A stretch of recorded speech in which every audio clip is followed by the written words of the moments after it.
बैसाख महीने में बाबा शंकर को जो चढ़ाया जाता है और पूर्णिमा के दिन शंकर कह रहे हैं, माँ उमा से माँ पार्वती से मेरा महेश कह रहा है, मेरा बाबा भोलेनाथ, मेरा बाबा विश्वनाथ, मेरा त्रिकालदर्शी कैलाशी अविनाशी कह रहा है कि हे पार्वती,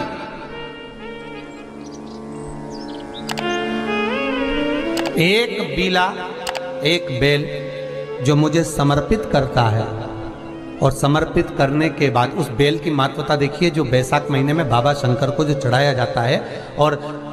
1000 अश्वमेध यज्ञ का पुण्य फल हम प्राप्त कर लेते, मात्र एक फल चढ़ाकर, मात्र एक फल चढ़ाकर।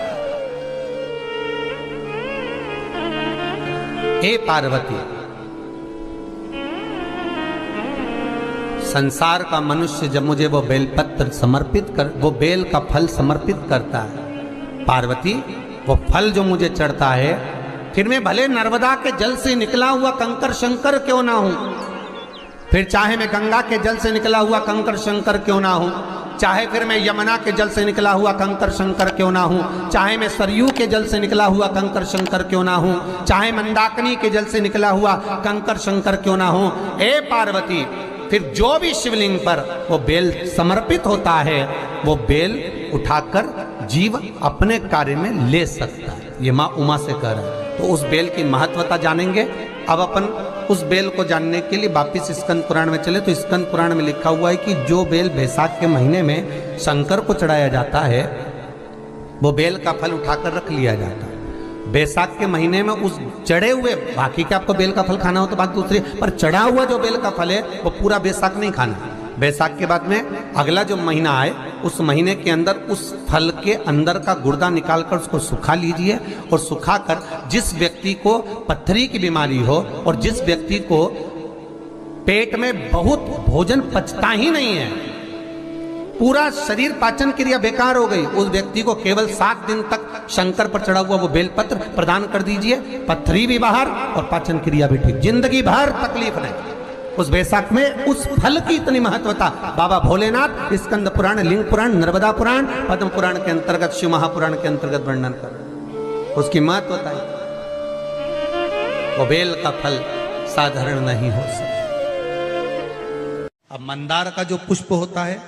आंकड़े का जो फूल होता है, एक सफेद कलर का भी होता है और एक गुलाबी कलर का भी होता है। देखा है आप लोगों ने? बोलो, जम के बोलो, देखा है ना? गुलाबी कलर का जो पुष्प होता है वो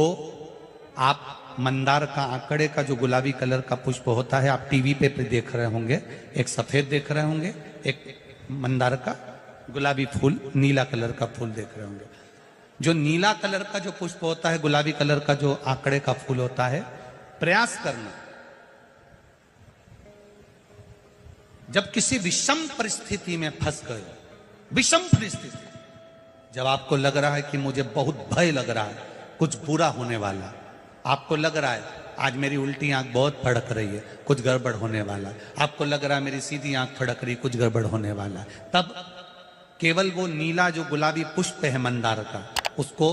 कहीं से लाकर शिवालय में अशोक सुंदरी वाली जगह पर स्पर्श कर कर शिवलिंग पर आप चढ़ा दीजिए। आपकी विषम परिस्थिति कैसी भी होगी, वो रास्ता बनाकर बाहर निकल जाएगी। आपको फंसना नहीं, परेशान नहीं। मंदार आंकड़ा, सफेद आंकड़े का पुष्प भी भगवान शिव को समर्पित होकर, जैसे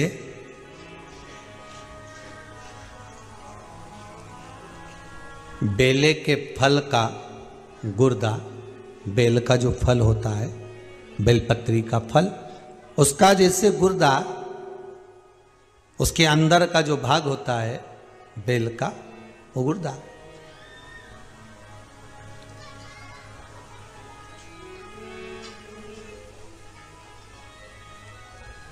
उसको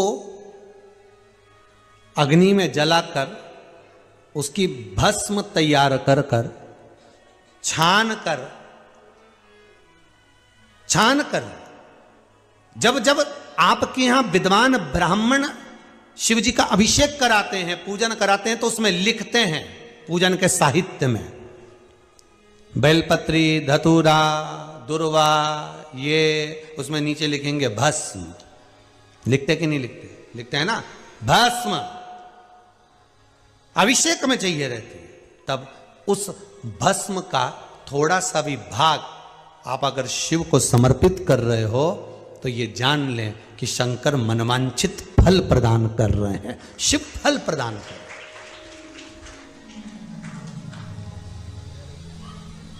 महाराज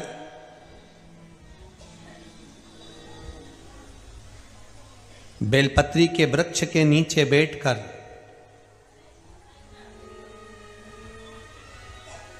हाथ में एक बेलपत्र का पत्ता रखकर आप पंचाक्षर मंत्र नमः शिवाय, ओम नमः शिवाय या श्री शिवाय नमस्तुभ्यम या महामृत्युंजय मंत्र का स्मरण कर रहे हो, पर डंडी का भाग अपनी ओर, बेलपत्र की बीच वाली पत्ती का भाग बीच वाली उंगली की ओर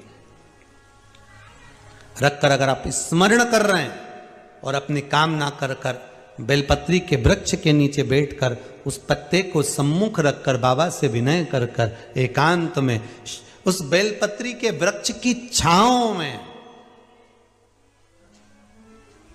बेलपत्री के वृक्ष की छांव आप काम ना कर कर उस पत्ते को शंकर भगवान के ऊपर समर्पित कर रहे हैं, तो ये जान कर रखें कि पार्वती और शिव का मिलन करवा रहे हैं और अपनी मनवांछित फल कामना पूर्ण करवा रहे हैं। क्योंकि शिव और पार्वती का जब मिलन होता है, शंकर पार्वती जब एक दूसरे के सम्मुख में होते हैं, शिव और पार्वती जब एक दूसरे के सामने अपने बच्चों के कारण एक दूसरे के सम्मुख में आते हैं, तो उनके चेहरे पर प्रसन्नता का भाव आ जाता है। वो फल, मनवांचित फल की कामना, आप जिस कामना के लिए कर रहे हो, विवाह के लिए, नौकरी के लिए, सर्विस के लिए, व्यापार के लिए, रोग मुक्ति के लिए, आप जिस कामना से कर रहे हो, ईश्वर महादेव, जो व्यक्ति पथभ्रष्ट हो जाए, जैसे मदिरा के नशे में पड़ गया, कहीं जुए में पड़ गया, कहीं मांसाहार में पड़ गया, कहीं व्यसन में पड़ गया, कहीं गलत काम में अगर कोई जा रहा है, तो श्रंभेश्वर महादेव के नाम से काली तिल भगवान शिव को समर्पित करी जाती है। महाराज काली तिल को वापस उठा कर ले आते हैं, उसी काली तिल को जो मदिरा का नशा करने वाला होता है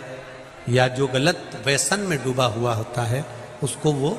सुबह के समय अगर नहीं खाता तो भोजन के साथ उसको दिया जाए। श्रंभेश्वर महादेव, एक बेलपत्री का भी बहुत अच्छा प्रयोग है श्रंभेश्वर महादेव का,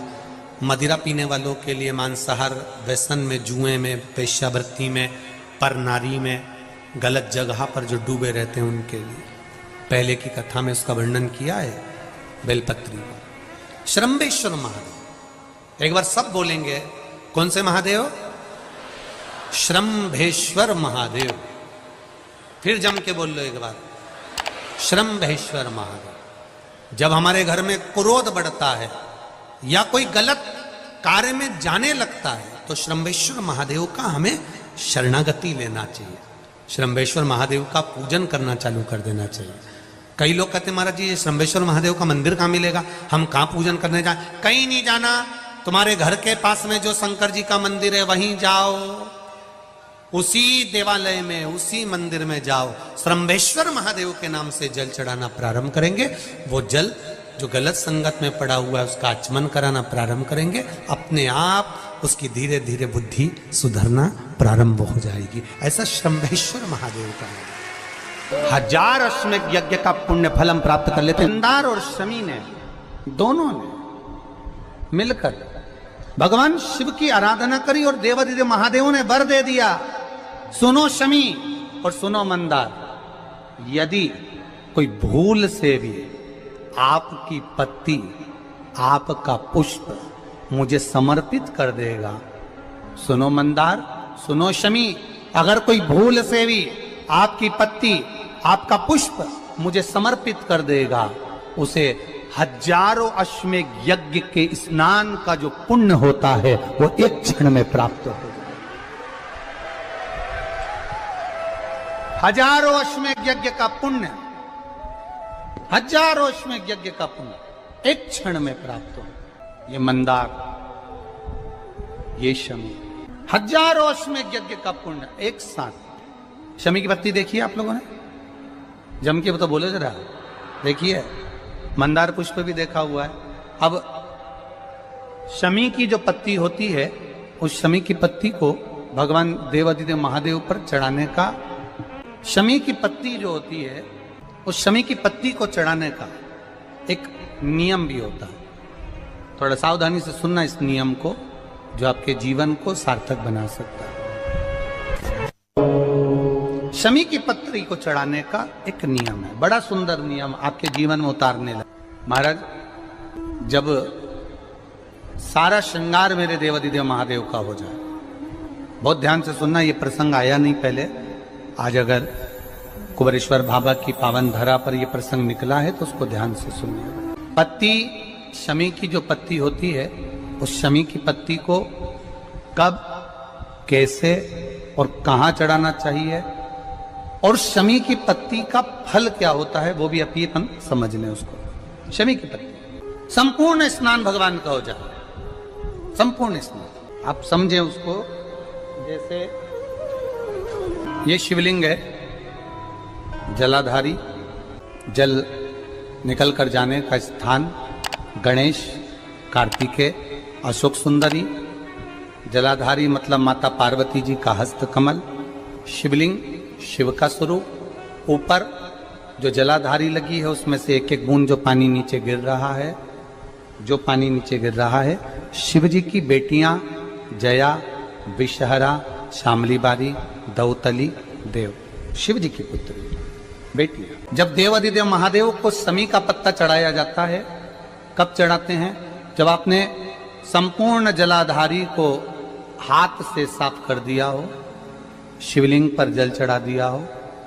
शिवलिंग का पूरा श्रृंगार आपने कर दिया हो, संपूर्ण श्रृंगार मेरे देवादिदेव महादेव का हो गया, संपूर्ण श्रृंगार। बाबा को चंदन का लेपन, अबीर, गुलाल, अक्षत, बेलपत्र, धतूरा, जो भी तुम्हें चढ़ाना है सब कुछ तुमने चढ़ा दिया, सारा श्रृंगार मेरे देवादिदेव महादेव का हो गया। तब शमी की पत्ती को मां जगतजननी की जो जलाधारी है उस पर मात्र स्पर्श कराकर शिव के शिवलिंग पर आखिरी में समर्पित कर देना चाहिए, जिससे हमारी मन की जो कामना है वो मां जगतजननी देवादिदेव महादेव से उनके कानों में श्रवण कर। शमी पत्र का एक बात और स्मरण में रहे, शमी पत्र की बहुत एक बात और अपने स्मरण में लीजिएगा। शमी पत्र की जैसे शिवलिंग, जलाधारी और स्थान, जब बहुत ज्यादा मात्रा में दरिद्रता होती है, बहुत ज्यादा मात्रा में बहुत कष्टमय जीवन, जब तुम्हारी चित्तवृत्ति में आए, जब तुम्हारे मन में आए, धन भी नहीं है, पैसा भी नहीं है, बहुत दरिद्रता का जीवन है, बहुत दुखी जीवन है, तब बेलपत्र और शमी पत्र का प्रयोग जरूर करके देखना। प्रैक्टिकल करने में कुछ नहीं जाता, प्रैक्टिकल करने में क्या जाता है, करके देखना। उस समय पर वो कहते हैं ना कि कोई कहने वाला कह दे कि महाराज जी, वो एक महाराज प्रवचन दे रहे थे और प्रवचन में देते देते देते देते किसी ने, महाराज जी प्रवचन दे रहे थे कि मदिरा का पान नहीं करना चाहिए, नहीं पीना चाहिए, गलत है, नाली में पड़ा होता है, व्यसन में पड़ा होता है, ऐसा पान ना करो। एक महाराज का पेचेन वाला खड़ा हो गया, उसने खड़े होकर कह दिया, ओ महाराज तुम इतनी बड़ी बड़ी बात कर रहे हो, तुम्हारा सगा भाई तो पी के नाली में पड़ा, गटर में पड़ा। महाराज जी को क्रोध नहीं आया, समझ थी। महाराज जी ने कहा, भैया देख, मैं भी प्रवचन दे रहा हूं, मेरा भाई भी प्रवचन दे रहा है, मैं मुंह से समझा रहा हूं कि पीकर लोग नाली में गिरते हैं, गटर में गिरते हैं, मेरा भाई प्रैक्टिकल करके दिखा रहा है कि मत पिया। प्रैक्टिकल वाली बात है। शमी पत्र, बेलपत्र